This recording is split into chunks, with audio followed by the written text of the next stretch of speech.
Is it World War III yet? I'm the malcontent. Let's talk about Ukraine's drone swarm attack on Russia's strategic aviation. And if you want the too long, I'm not going to watch. No, you don't have to dig that backyard bunker. It's not World War III yet. You probably know by now that on Sunday, Ukraine launched 117 one-way first-person view drones out of semi-truck trailers. They were containers like you would see on a container ship. There were four of them. And as I said, of those four, they held 117 drones. They struck four different military air bases. We're still investigating if a fifth was hit. We believe that it was, and that one Tu-95 was damaged at that base also. Russia's not happy. There's just no other way to put it.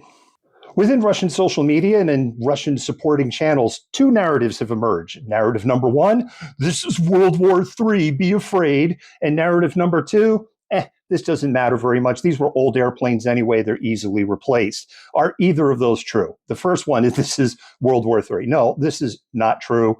This is a trope that Russian supporting accounts go to every single time Ukraine does something on a defensive basis. This has been trotted out so many times at this point, it's just boring. And you should be bored. Nobody knows the extent of the losses, except for the Russian Ministry of Defense, and they're not going to share that with anybody, and honestly, I don't blame them. No country would. But it is estimated that Russia has lost between 20 to 41% of its active strategic air force, strategic bombers. What's the difference between tactical and strategic? Tactical means it can change the outcome of a battle. Strategic means it can change the outcome of a war. So strategic bombers are very important. Here are the five real impacts, and it's not imminent World War III. Number one, Russia's ability to attack Ukraine using Kh-101, Kh-102 cruise missiles and Kh-22 anti-ship missiles has been curtailed. There's less aircraft, and Russia now has to be much more careful with the fleet that they have remaining because there's no way to replace these aircraft. The Tu-22 and the Tu-95 have not been built for decades. Number two, Russia's ability to project strategic power around the world has been curtailed. Russia frequently flies Tu-95 bombers to the edge of US airspace, European airspace, Hawaiian airspace as a show of force. And the United States does the same thing to Russia with B-52 bombers, but they have fewer aircraft now. That means they are going to have to fly fewer of these sorties, that's what you call missions, to project their power and to do training. Number three, Ukraine just proved that drone swarms work against ground targets. And any country on this planet that has any kind of military that is not looking at what happened on Sunday and going, one, we need our own program, and two, how do we defend from these attacks, is stuck in 1999.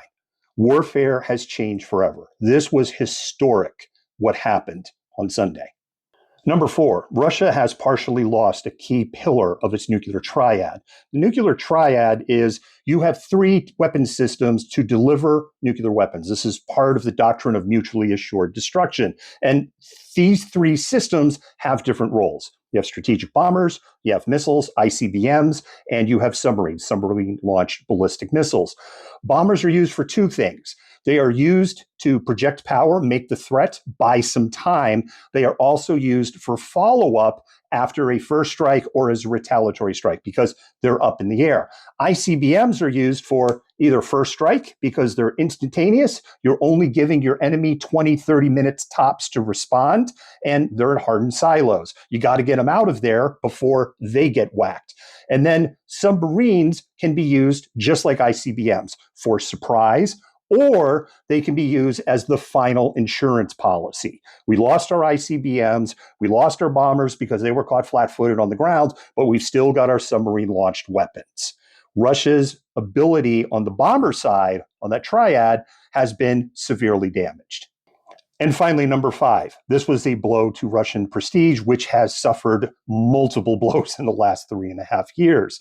Ukraine just demonstrated that, by the way, they have cards. This was planned for 1.5 years, according to the Security Service of Ukraine. That means when President Zelensky was sitting with Donald Trump at the end of February, being told he had no cards, Zelensky had a lot of cards, and they've just shown that. And it raises the next question, what other cards are in the deck that we don't know about, because there are definitely more. But if you are worried or being bedazzled by creators on here going, oh my goodness, World War III, nah, they're just trying to scare you.